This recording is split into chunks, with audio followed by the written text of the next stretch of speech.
Bonjour, je me prénomme Céline et je m'apprête à réaliser le tirage pour les chemins de vie 7 et pour les mois d'avril et mai. Alors, je vais vous présenter les cartes que je vais utiliser. Ici, nous avons le tarot des sorcières et ici une carte issue de l'oracle des rebelles sacrés. Alors, je vous explique l'intention que j'ai mis dans ce tirage. Donc, l'idée, c'est qu'est-ce qu'on a à apprendre? Qu'est-ce qu'on a à apprendre dans le domaine de l'amour? Qu'est-ce qu'on a à apprendre de la vie? Et qu'est-ce qu'on a à apprendre de notre vocation? Donc, parce qu'on est dans une période un peu spéciale, où il y a beaucoup de prises de conscience qui se font. Et du coup, donc, j'avais envie, je vous l'avais dit le mois dernier, de faire un tirage, voilà, un petit peu spécial. Donc il y a des personnes avec qui ça va pas résonner du tout et puis et d'autres j'imagine énormément et puis peut-être qu'une personne, mais bon, voilà, ce sera la bonne.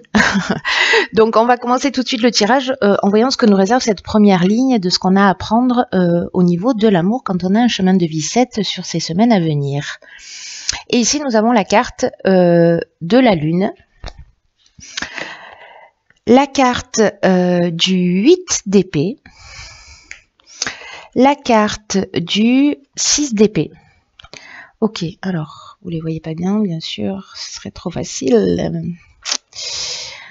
Voilà. Ok, alors, qu'est-ce que ça nous dit tout ça?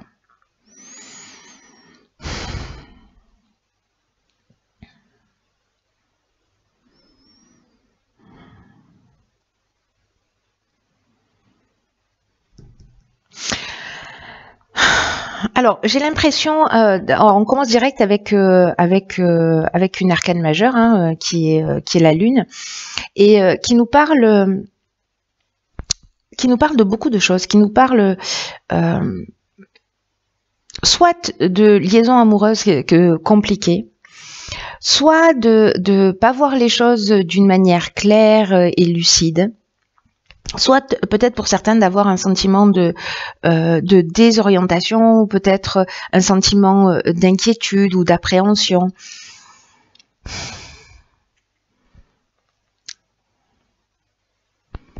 Peut-être qu'il y a un manque de sécurité là qui vous entrave. Et peut-être que il y a une notion là dans la ligne, hein, pas qu'avec cette arcane de la lune, mais une notion peut-être de sentiment de n'appartenir à rien, de pas appartenir à quelque chose ou de pas appartenir à quelqu'un et peut-être même pas à vous-même. Peut-être parce que vous avez pris conscience que les choses ne sont pas ce qu'elles semblent être. Parce que c'est la lame de la lune, c'est une lame qui est assez complexe et qui peut avoir aussi une nature qui est trompeuse. Donc, soit on est en train de parler d'une intuition très forte qui va vous permettre de prendre conscience de ce qui vous entrave, de votre système d'auto-sabotage qui vous empêche d'aimer librement ou d'être aimé librement ou peut-être de vous engager. Une forme de protection, parce que là, elle peut se libérer facilement. Mais ici, avec le 6 d'épée, finalement, on finit par voir les choses clairement. Il y a une forme de lucidité. Alors peut-être que cette carte de la lune, c'est ce qu'elle va faire. Elle va éclairer sur un certain nombre de croyances ou les raisons de cet auto-sabotage qui vous empêche peut-être d'être aimé, d'aimer ou d'être heureux ou de vous sentir en sécurité quoi qu'il se passe, quoi qu'il arrive. Et là, j'ai l'impression que peut-être c'est lié à des histoires passées, peut-être c'est lié à des trahisons, peut-être que c'est lié à des déceptions, ou peut-être le fait que vous pensez que vous méritez pas.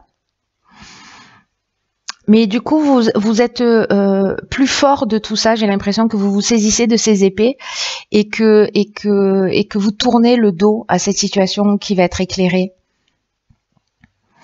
Et finalement, vous prenez une nouvelle direction.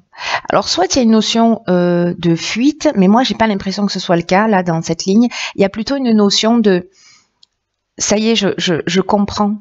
Je comprends ce qui se cache derrière tout ça. Je comprends ce qui se cache derrière mes comportements. Derrière ma façon d'aimer ou d'être aimé. De ce que je pense ou pas mériter. De ce que je suis en capacité ou pas de donner.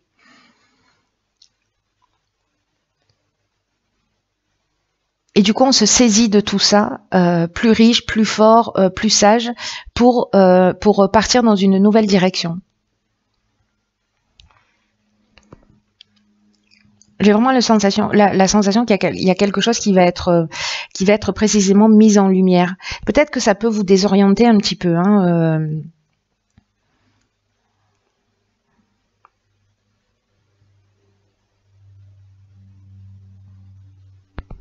Parce qu'il y a peut-être aussi ici, vous allez vous rendre compte aussi, peut-être qu'il y a une forme d'illusion, que rien n'est séparé. Que finalement, tout ce qu'on vit, c'est simplement qu'on n'a pas forcément la capacité de voir les choses, mais c'est souvent l'effet répétitif des situations qui, à un moment donné, nous permet de prendre conscience d'eux. Et là, j'ai l'impression que c'est le timing, quoi. C'est le bon moment. Il y a quelque chose de juste là qui s'éclaire. Vous saurez quoi faire, en fait, de tout ça. Pour trouver votre voie. Aussi difficile que ça puisse paraître, là, là on vous demande vraiment de vous fier à votre instinct avec cette carte de la Lune. De vous fier à votre intuition.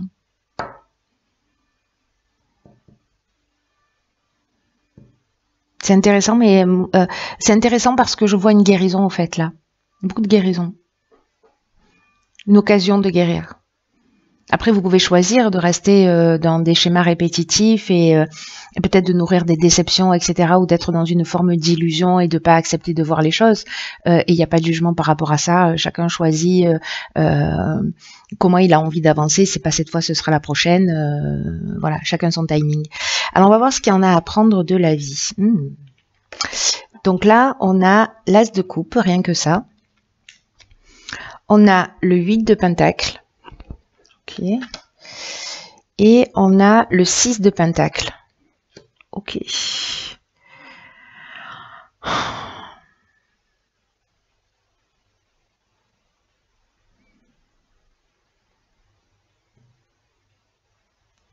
Alors c'est intéressant parce que le 8 de pentacle, c'est...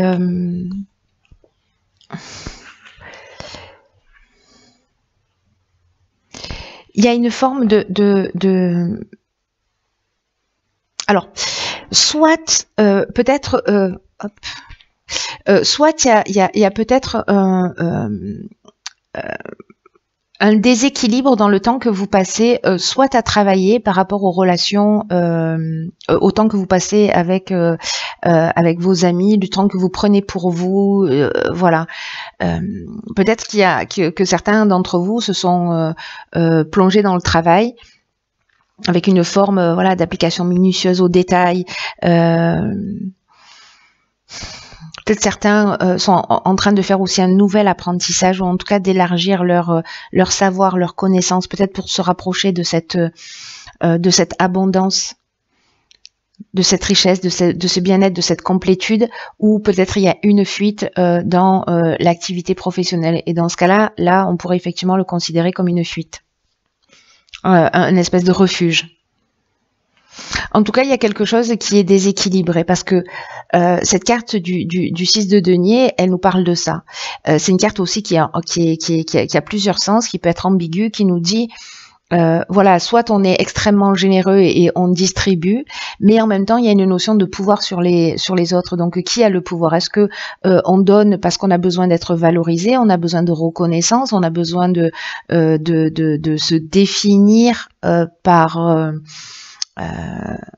qui on est, par ce qu'on peut offrir, et dans quelle mesure est-ce qu'on reçoit? Parce que là, il y a une forme d'isolement, hein, d'isolement et de partage, et j'ai l'impression qu'il y a un déséquilibre. Donc, un déséquilibre entre donner et recevoir. pour être dans cet état de bien-être et dans cet état de d'abondance. Donc, soit c'est présent dans votre vie et c'est génial, ça veut dire que vous travaillez d'une manière minutieuse, que vous êtes extrêmement généreux, que vous vous sentez à votre place et voilà. Donc, du coup, il n'y a rien à apprendre. Et tant mieux. En revanche, si c'est pas le cas, si c'est une énergie qui est absente, que vous vous sentez pas dans une forme de complétude, de richesse émotionnelle, de sentiment de sécurité, d'abondance, que vous vous plongez dans le travail ou peut-être que vous vous focalisez trop sur les détails, que vous portez une attention, voilà. Au final, qui vous êtes? Est-ce que vous êtes ces enfants à qui on distribue, voilà, et qui sont dans l'attente d'eux, ou est-ce que vous êtes cet homme généreux qui distribue? Dans tous les cas, qui a le pouvoir sur qui? Parce qu'il y a forcément une notion de pouvoir et peut-être de besoin de reconnaissance, parce qu'il choisit à qui il va donner. Et donc on n'est pas dans cette forme d'amour inconditionnel qu'on pourrait retrouver dans l'as de coupe. Intéressant.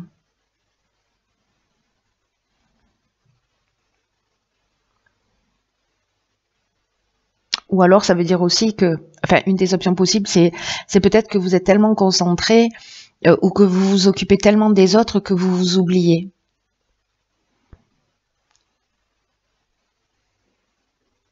Tellement le besoin de mettre les autres en sécurité que vous finissez par vous oublier et oublier ce qui est essentiel pour vous et ce qui vous rend heureux. Parce que vous êtes acharné à prendre soin.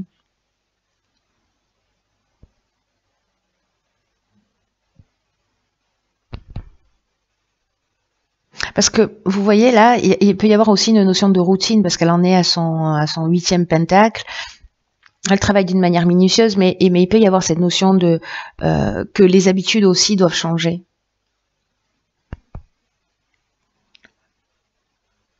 D'offrir tout votre savoir, toute votre compétence, tout ce que vous avez acquis en termes d'expérience, toute votre richesse et peut-être décider aussi de la partager, de la distribuer, même si vous avez l'impression de vous sentir vulnérable.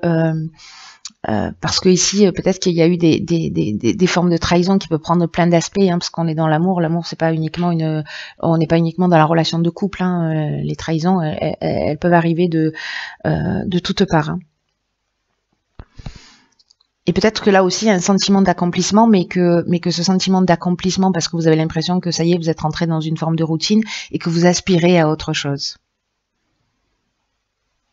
Peut-être à du partage. Vous me direz comment ça résonne pour vous. Alors ensuite, nous avons ici le 2 d'épée. Ok. Le 3 de coupe. Ok. Et l'as d'épée.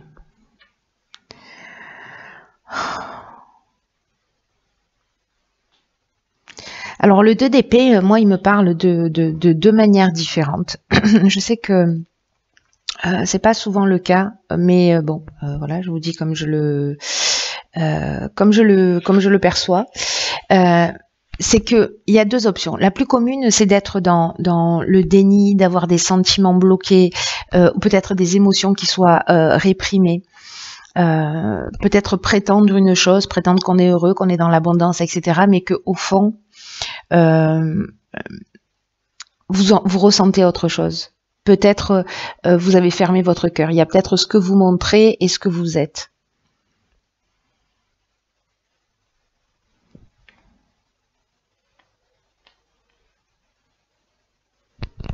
Peut-être d'une certaine manière parce que là, elle croise ses épées et on peut parler de bloquer les autres parce que on a cette carte ici du 3 de coupe qui nous parle de réjouissance, de notre rapport à l'autre, de notre rapport à la vie, au groupe, aux interactions avec les autres êtres humains, et quelle place on a, quel type de relation on a et qu'est-ce qu'on entretient. Est-ce qu'on a le cœur fermé? Est-ce qu'on on réagit, enfin, on est connecté au monde, mais d'une manière superficielle, ou est-ce que vraiment on est connecté sur quelque chose qui est essentiel? Alors j'imagine qu'en fonction des personnes, ça varie, mais... Et puis l'autre interprétation de cette carte-là, c'est que elle a les yeux bandés.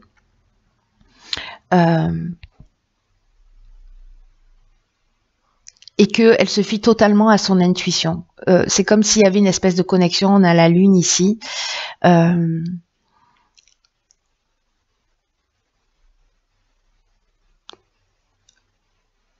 Parce qu'il n'y a pas d'affolement, il y a une espèce de calme aussi qui se dégage de cette carte, il y a une espèce de sérénité, il y a quelque chose de voilà, de posé. En tout cas, quoi qu'il se passe à l'extérieur, c'est pas une inquiétude.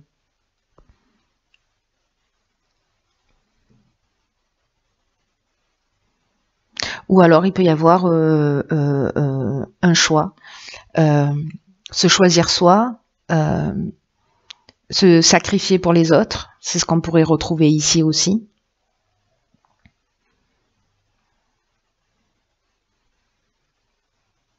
Le décalage entre ce qu'on est et ce qu'on montre, et finalement on se livre pas tel que l'on est réellement.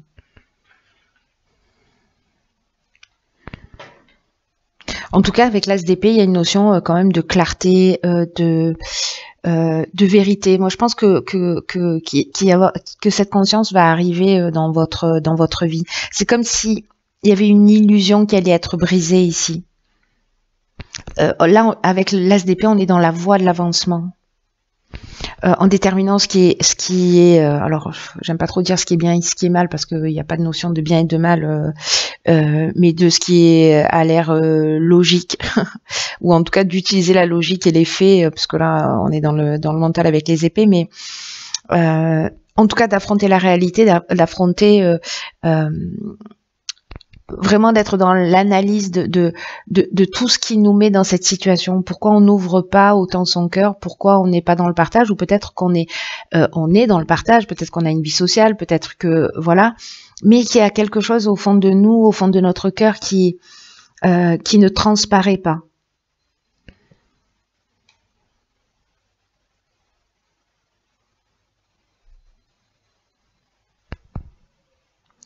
Là, on vous dit avec, parce que l'épée, on est a priori dans le mental. C'est aussi un défi qui est en route, hein, parce que c'est un nouveau commencement. Les épées, enfin les as, pas les épées, mais les as, c'est ça. Il y a aussi une notion de nouveau départ, de prendre les choses en main.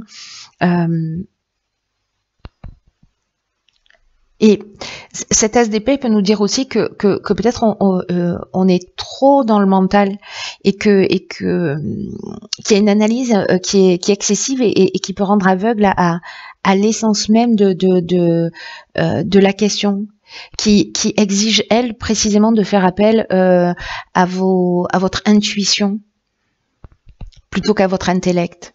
Vous voyez, c'est comme si il y avait un équilibre à trouver entre ces deux aspects. Entre l'analyse et l'intuition. Peut-être connecté à quelque chose de plus grand. Alors, on va voir ce que nous réserve... Oh, j'adore cette carte.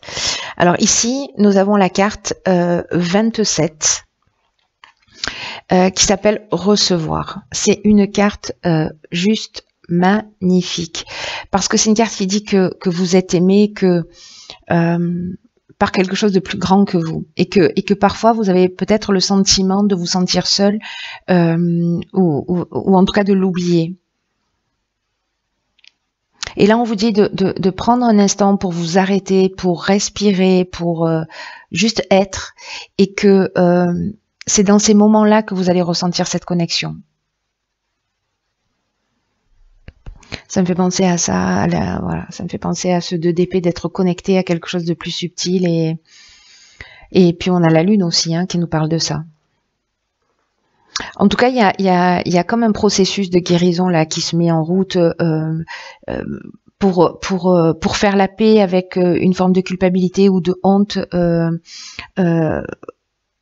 que certains d'entre vous peuvent ressentir juste dans le fait d'avoir des besoins. Le besoin d'être aimé, le besoin d'être en sécurité, le besoin d'être accompagné. Parce que là, il y a un décalage entre ce qu'on montre et nos désirs profonds.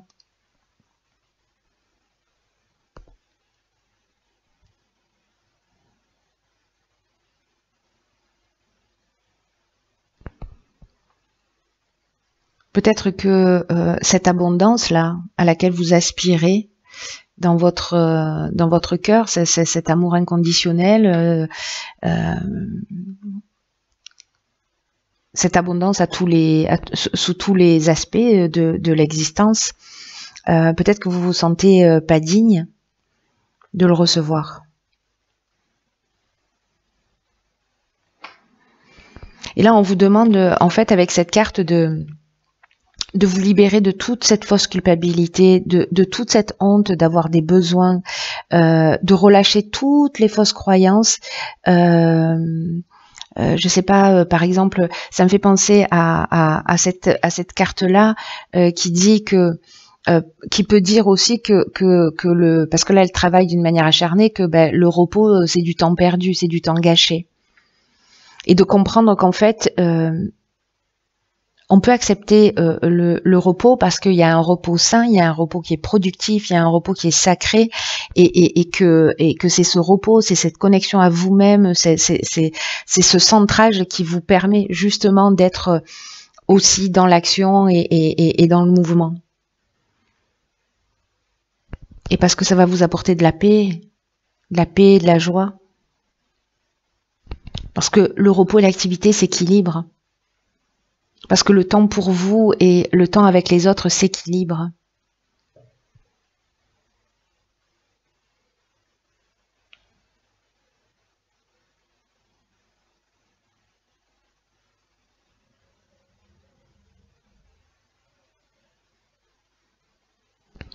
Là, on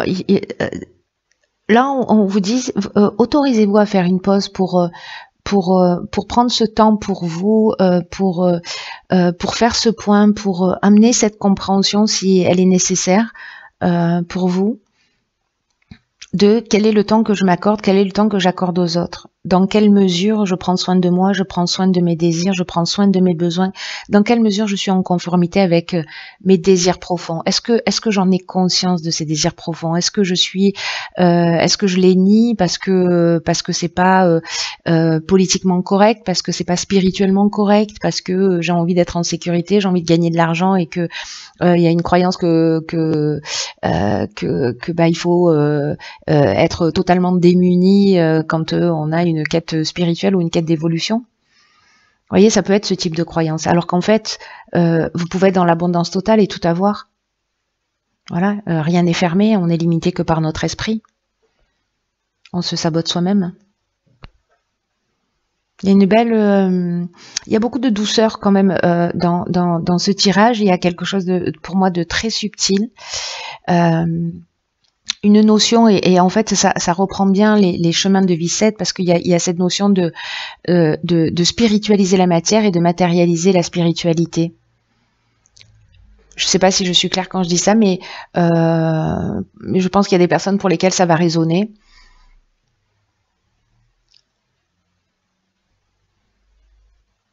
De trouver cet équilibre entre les deux. Et ça peut le faire. C'est sûr. Ça va être intéressant. En tout cas, j'espère que vous me tiendrez au courant. Quoi qu'il en soit, prenez vraiment bien soin de vous. Et je vous dis à bientôt pour un nouveau tirage. Je vous embrasse.